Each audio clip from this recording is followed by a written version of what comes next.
Nako, mga sangkay, nagkakagulo daw po ngayon doon sa Senado.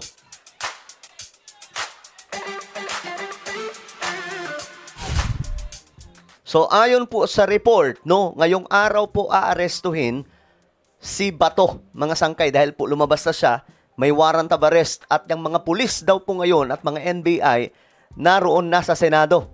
So ano na po ang mangyayari ngayon? Pambihira, malaking gulo ito, mga sangkay. Well, tingnan po natin ang nangyayaring gulo ngayon dyan sa Senado. Anyway, bago tayo magpatuloy, sa mga hindi pa po dyan nakapag-subscribe sa ating YouTube channel, makikita nyo po yung subscribe button sa baba ng video na to. I-click nyo lamang po yung subscribe, i-click ang bell, at i-click nyo po yung all. Sa mga nanonood po sa Facebook, i-follow nyo po yung ating Facebook page. Okay, so makibalita po tayo mga sangkay kasi ito yung report ngayon. Kanina, ito yung ganap. Si Senator Bato de la Rosa ay galit na galit. Tingnan po natin.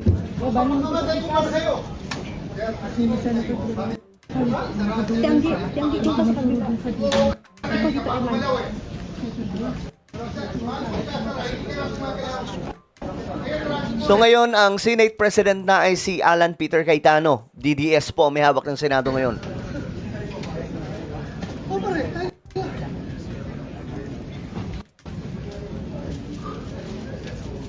Grabe itong gulo ngayon, men. Ate, ano yung pasok yung Sergeant at Army pinapasok ng NBI? Pina-question ni siya. So ito po kasi ay hinarang si Bato ng mga NBI daw po. Medyo may ano nga po dito si Bato. Sugat, mga sangkay. Pina-ano? Sir, kamusta kayo? Ito, duguan. Sir, bakit po? Sir, bakit daw hindi kayo pinapasok, sir? Anong sabi ng... Nawala ako doon sa baba ng mga NBI. Bakit? Bakit daw, Pasok, sir? takbo ko, akyat dito. I don't know. Ano gusto nila? Sir, bakit duguan, sir? Nag-listing nga kami doon sa baba. Sa hagdan. Ilang NCI personnel yun, sir? Grabe.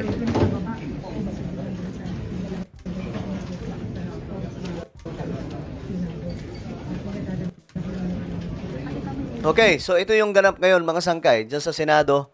Ito pa yung isa sa eksena. Mga tao niyan, makapasok dito.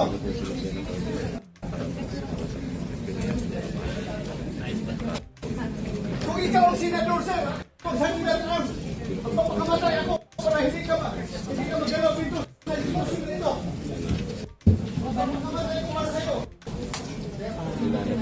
Yan yung galit na galit si Senator Bato. Ayan, umiksena na rin si Alan Cayetano.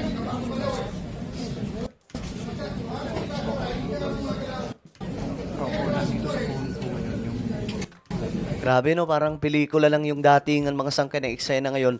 So ito yung boto, no? May apat na galing po sa majority, mga sangkay na lumipat sa kabila sa Duterte block.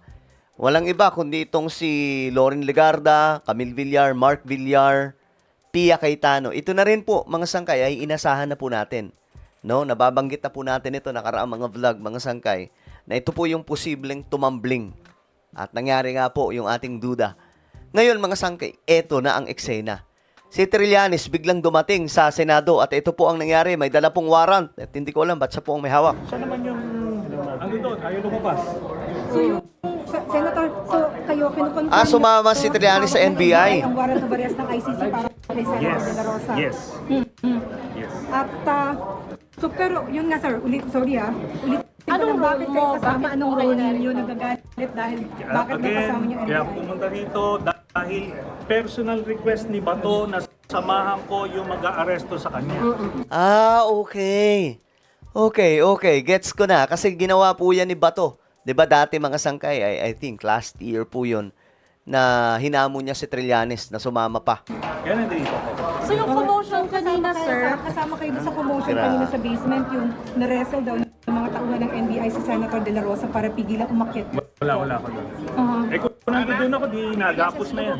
Sir, ano po pinapakita niyong warrant kanina, sir? Sir, pwede pakita mo, pinakita niya sa medyo nagtuto lang kanina. Ipapublic na yan ang ICC.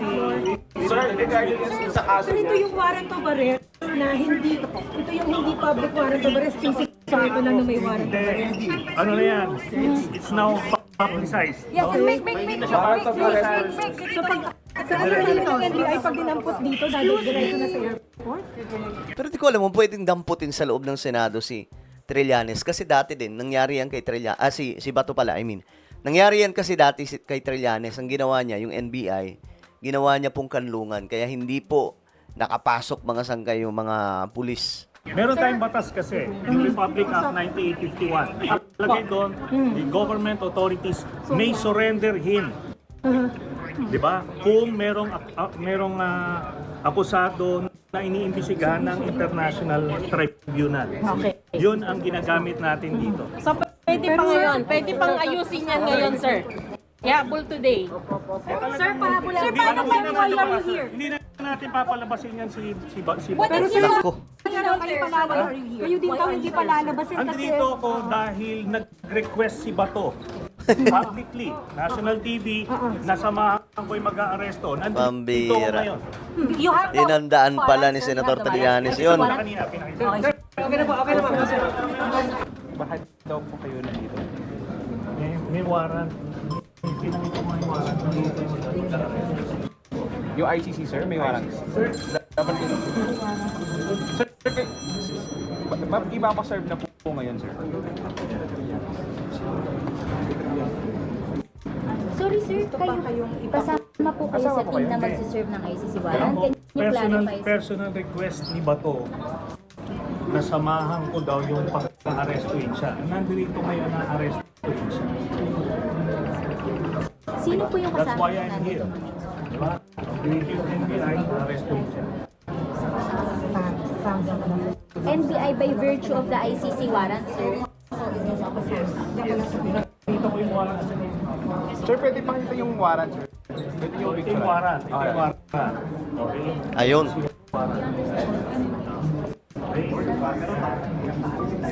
I told you guys, hindi po talaga si PBBM yung ano niyan pagdating po dito sa ICC. Si Trillanes, kaya nga po nasa eksena siya eh. Gusto niya ipakita sa mga tao na ako ang dahilan kung bakit nandun si former President Duterte ngayon sa ICC at kung bakit mahahablot itong si Bato.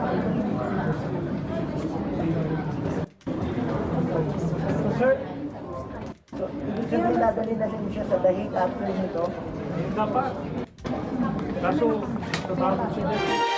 Okay, ngayon, hindi ko alam kung pwedeng siyang hablutin kasi protektado po siya ng Senate. So, ayon dito, ito yung balita kay Ramon Tulfo. Ayon sa aking Tweety Bird na magkukulong daw si Bato sa kanyang Senate office habang ang NBI ay naghihintay sa kanya sa labas ng Senate building.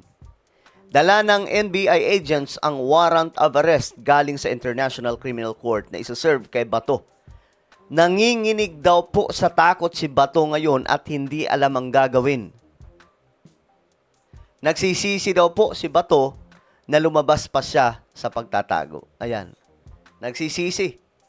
Si Senator Bato, kung bakit pa po siya lumabas. Sabi ko nga sa inyo mga sangkay, malaking sakripisyo ang ginawa ni Senator Bato na lumabas para lang makaboto sa pagpapalit ng Senate President.